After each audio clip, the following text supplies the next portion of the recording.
ரிட்டையர்மெண்ட்டுக்கு எந்த ப்ராடக்ட் நல்லது அப்படின்னு நீங்கள் நார்மலி ஒரு அனாலிசிஸ் பண்ணீங்கன்னா நிறைய ப்ராடக்ட்ஸ் இருக்கு.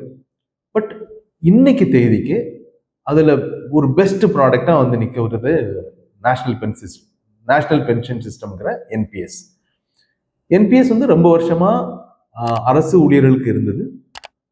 அதுக்கப்புறம் பல வருஷங்களுக்கு முன்னாடி தனியாருக்கும் எந்த ஒரு தனிநபரும் இன்வெஸ்ட் பண்ற மாதிரி ஓப்பன் பண்ணி எல்லாருக்கும் அந்த ஆப்ஷன் இருக்கு. ஸோ இதுல அட்வான்டேஜ் என்ன? நார்மலி இருக்கிற பென்ஷன் ப்ராடக்ட்ஸ் எல்லாமே டெட் ப்ராடக்ட்ஸ், அதாவது பியூரா ஃபிக்ஸ்டு ரிட்டர்ன் கொடுக்குற மாதிரி ப்ராடக்ட்ஸ் தான். அதாவது அதுல பொறுத்தவரை நீங்க என்னன்னா ஒரு 6-7% மேல நீங்க ரிட்டர்ன் எதிர்பார்க்க முடியாது அந்த மாதிரி ப்ராடக்ட்ஸ்ல. அதுல ஈக்விட்டி எக்ஸ்போஷரோட ஒரு டபுள் டிஜிட் ரிட்டர்ன் எதிர்பார்க்கறதுக்கான வாய்ப்பு, 10-12% ரிட்டர்ன் கிடைக்கிறதுக்கான ஒரு வாய்ப்பையும் கொடுத்து மெச்சூரிட்டி வரையிலும் நீங்க, அதாவது 60 வயசுக்கு மேல நீங்க எக்ஸிட் பண்ற போது 60% உங்க மெச்சூரிட்டி அமௌண்ட்ல டாக்ஸ் ஃப்ரீ, பாக்கி இருக்கிற 40% மட்டும் நீங்க டாக்ஸ் கட்டினா போதும் அப்படிங்கிற மாதிரி ஒரு ஆப்ஷனையும் கொடுத்துருக்கிறது ஒரு பெரிய அட்வான்டேஜ் இந்த ப்ராடக்ட்டுக்கு. இப்போ இந்த ப்ராடக்ட்ல ஒரு நல்ல விஷயம் என்ன நடந்துட்டு இருக்குன்னா, ரொம்ப ரெகுலராகவே கவர்மெண்ட் நல்ல ஆரோக்கியமான மாற்றங்களை இந்த பர்டிகுலர் என்பிஎஸ்குள்ள கொண்டு வந்திருக்காங்க. அதாவது அண்மையில வந்த மாற்றம் என்ன அப்படின்னா, பல மாற்றங்கள் வந்திருக்கு.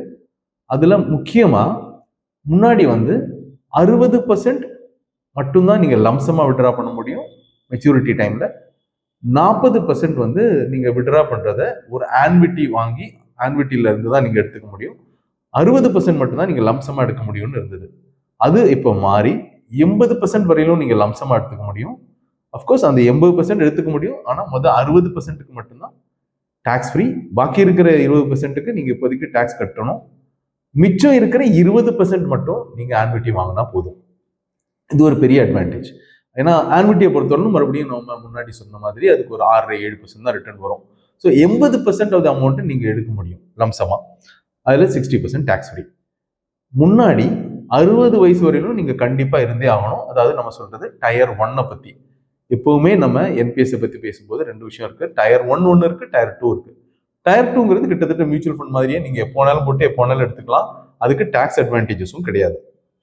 டயர் 1க்கு நம்ம முன்னாடி சொன்ன அட்வான்டேஜஸோட சேர்ந்து டாக்ஸ் அட்வான்டேஜ் இன்னும் இருக்கு. அதாவது இன்னைக்கு நியூ டாக்ஸ் ரெஜிம் தான் நிறைய முதலீட்டாளர்களுக்கு உகந்ததா இருக்கு. நிறைய பேருக்கு ஓல்டு டாக்ஸ் ரெஜிம் பெருசா அட்ராக்டிவா இருக்கிறது இல்லை. அதனால அதிகப்படியான மக்களுக்கு இன்னைக்கு நியூ டாக்ஸ் ரெஜிம் தான் சிறந்ததா இருக்கு.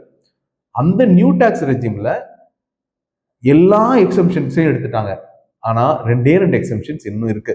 அதாவது நீங்க ஒரு நிறுவனத்துல வேலை பார்க்கறதா இருந்தா உங்களோட பேசிக் பே, உங்க சேலரியோட பேசிக் பேல 14% வரையிலும் நீங்க என்பிஎஸ்ல உங்க அந்த எம்ப்ளாயர் மூலமா கான்ட்ரிபியூட் பண்ணும்போது அந்த 14% ஆஃப் பேசிக் நீங்க இன்வெஸ்ட் பண்றீங்க இல்லையா, அது கம்ப்ளீட்லி உங்களுக்கு டாக்ஸ் எக்ஸம்டட்.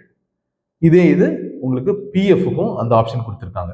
ஸோ நீங்க நியூ டாக்ஸ் ரெஜிம்ல பிஎஃப்க்கும் என்பிஎஸ்க்கும் மட்டும்தான் இந்த எக்ஸம்ஷன் ஆப்ஷனை கொடுத்துருக்காங்க. அது மட்டும் இல்லை, முன்னாடி 60 வயசு வரையிலும் கண்டிப்பா இருந்தாகணும். அப்போதான் நீங்க இந்த 60% டாக்ஸ் ஃப்ரீ அப்படிங்கிறது இருந்தது. இப்போ அதையும் மாத்திட்டாங்க. நீங்க என்டர் ஆகி 15 வருஷம் இருந்தா போதும். அந்த டைம்ல உங்களுக்கு 60 வயசு ஆயிருக்கணும்னு அவசியம் இல்லை. 15 வருஷம் கம்ப்ளீட் பண்ணாலே இந்த எல்லா பெனிஃபிட்ஸும் உங்களுக்கு கிடைக்கும். ஸோ அந்த அனுகூலங்கள் எல்லாமே உங்களுக்கு 15 வருஷம் மட்டுமே இருந்தால் போதும் கிடைக்கும்.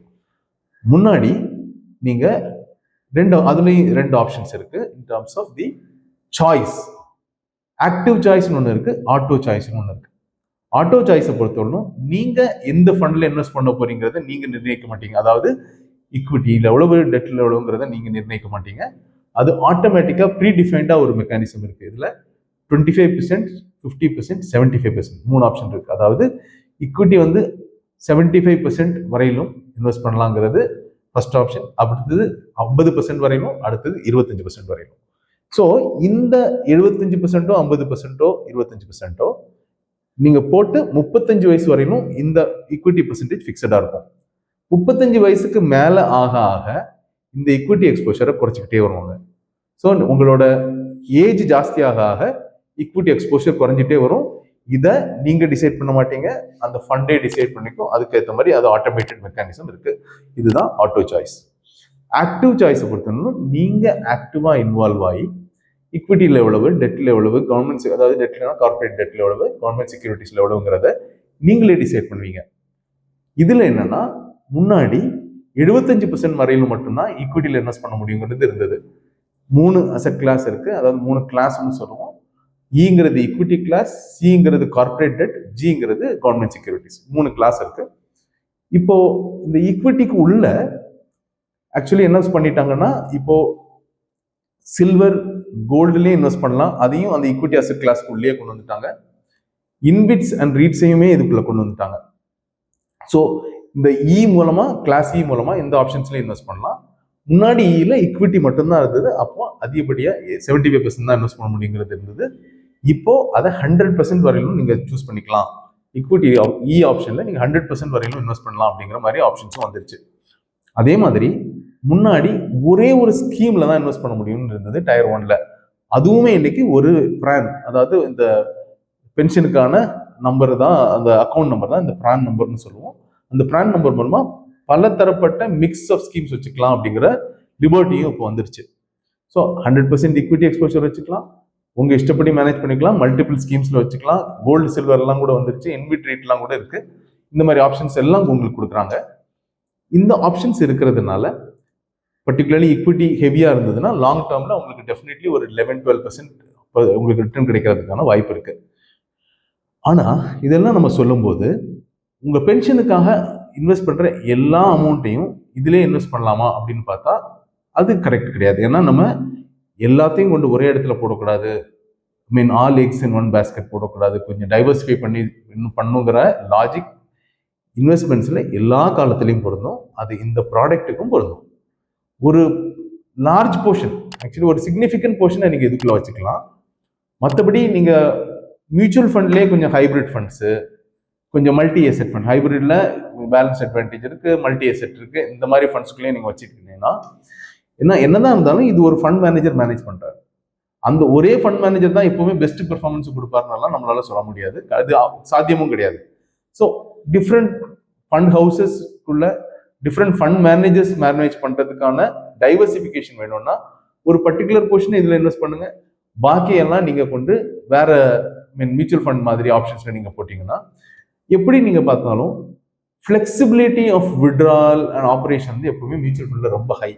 என்பிஎஸ்ல நீங்க அந்த லெவலுக்கு ஃபிளெக்சிபிளாவோ ஒரு ரொம்ப ஒரு proactive investor friendly online processes இன்னும் பெருசா வரலன்னு தான் சொல்லணும்.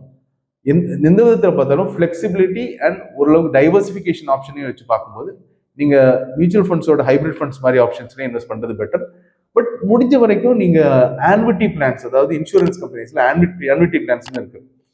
இந்த ஆன்விட்டி பிளான்ஸ் ரொம்ப அட்வைசபிள் கிடையாது. அது அளவுக்கு பர்டிகுலர்லி நீங்க டாக்ஸ் பிராக்கெட்லாம் வர்றீங்கன்னா 6% 7% தான் உங்க ரிட்டர்னே. அதுவும் உங்க டாக்ஸ் லேப் படி உங்க இன்வெஸ்ட்மெண்ட் டாக்ஸ் பண்ணப்படும். ஆனா என்பிஎஸ்ல அட்லீஸ்ட் உங்களுக்கு 60% டாக்ஸ் ஃப்ரீ கிடையாது, டாக்ஸ் ஃப்ரீ. மியூச்சுவல் ஃபண்ட்லையும் 12% தான் டாக்ஸ் கட்டுவீங்க. அதுவும் ஒரு வருஷத்துக்கு 1.25 லட்சம் அளவுக்கான லாங் டேர்ம் கேபிட்டல் கெயின்ஸ்க்கு டாக்ஸ் கிடையாது. அதுக்கு மிஞ்சி இருக்கிறதுக்கும் மட்டும்தான் நீங்க 12% டாக்ஸ் கட்டுவீங்க. ஸோ இந்த காரணங்கள்னால என்பிஎஸ் ரொம்ப நல்ல ரிட்டையர்மெண்ட் ப்ராடக்ட்ங்கிறது சந்தேகமே கிடையாதுனாலும் கூட மொத்த அமௌண்ட்டையும் கொண்டு நீங்க இந்த ப்ராடக்ட்ல போடக்கூடாது. டைவர்சிஃபிகேஷன் முக்கியம். அதுக்கு மியூச்சுவல் ஃபண்டோட ஹைபிரிட் ஃபண்ட்ஸ், பேலன்ஸ் அட்வான்டேஜ் ஃபண்ட்லையும் ஒரு போர்ஷனை போட்டுக்கிட்டீங்கன்னா ஃபிளெக்சிபிலிட்டி ஆஃப் விட்ராலுக்கு நீங்க ஜாஸ்தி அதை யூஸ் பண்ணிக்கலாம். இதோட அட்வான்டேஜான 60% டாக்ஸ் ஃப்ரீ, இதுலேயும் ஆக்சுவலி நீங்க சிஸ்டமேட்டிக் விட்ரால் பண்றதுக்கான ஆப்ஷன்ஸும் கொடுத்துருக்காங்க. ரொம்ப முக்கியமா சிறு முதலீட்டாளர்களுக்கு இதுல பெரிய அட்வான்டேஜ் என்ன இருக்குன்னா, நம்ம சொன்ன அந்த லம்சம் விட்ரால் 80% அப்படிங்கிற ஆப்ஷன் வந்துச்சுன்னு சொன்னா கூட உங்களோட நீங்க ஒரு அமௌண்ட்டை போடுறீங்க, நீங்க எடுக்கும்போது 8 லட்சம் ரூபா அதுக்கு கீழே தான் இருக்கிற பட்சத்துல நீங்க அந்த என்டையர் 8 லட்சத்தையும் நீங்க லம்சமா விட்ரா பண்ணிக்க முடியும். அப்புறம் 8ல இருந்து 12 லட்சம் ரூபா உங்க மெச்சூரிட்டி வேல்யூனா 6 லட்சம் ரூபாயை நீங்க லம்சமா எடுத்துக்க முடியும். மிச்சம் 6 லட்சத்தை ஒரு 6 வருஷம் பீரியடுக்குள்ள நீங்க அந்த சிஸ்டமேட்டிக் விட்ரால்ங்கிற ஆப்ஷன் மூலமா வெளியெடுத்துட முடியும். 12 லட்சத்துக்கு மேல இருக்கிறவங்களுக்கு தான் 80% லம்சமா விட்ரா பண்ணலாம். அதுல 60% டாக்ஸ் ஃப்ரீ, பேலன்ஸாக ஆனுவிட்டியாக வாங்கணுங்கிற ரூல் இருக்கு. ஸோ சிறு முதலீட்டாளர்கள் 8 லட்சத்துக்குள்ள இருக்கிறவங்களுக்கு கம்ப்ளீட்டாகவே நீங்கள் லம்சமாக விட்ரா பண்ணிக்கலாம்.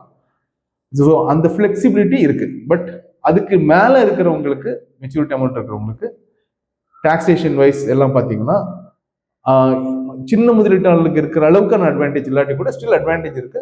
அவங்களுக்கு definitely mix of mutual fund ப்ராடக்ட்ஸும் சேர்ந்தா இந்த ப்ராடக்ட் ரொம்ப நல்லா ஒர்க் ஆகும்.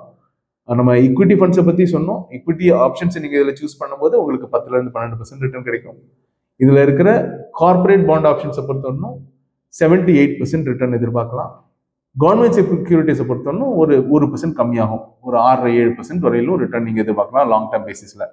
ஸோ பெருசாக ஒரு பெரிய அட்வைசர் இல்லை, நானாக தான் எல்லாம் மேனேஜ் பண்ணும், ஆனால் எனக்கு பெருசாக விவரம் தெரியாது அப்படின்னு நினைக்கிறவங்க நீங்கள் அந்த 75-25 எல்லாம் 50 அப்படிங்கிற ஆப்ஷனை சூஸ் பண்ணி ஆட்டோ சாய்ஸ்லேயே விட்டுடலாம்.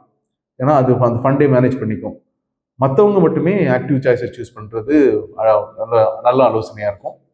ஸோ இப்படி நீங்கள் சூஸ் பண்ணிக்கிட்டீங்கன்னா உங்கள் பென்ஷன் கார்பஸை நீங்கள் நல்லா மேனேஜ் பண்ணி ஒரு பீஸ்ஃபுல் ரிட்டையர்மெண்ட் இருக்கிறதுக்கு நல்ல யூஸ்ஃபுல்லாக இருக்கும்.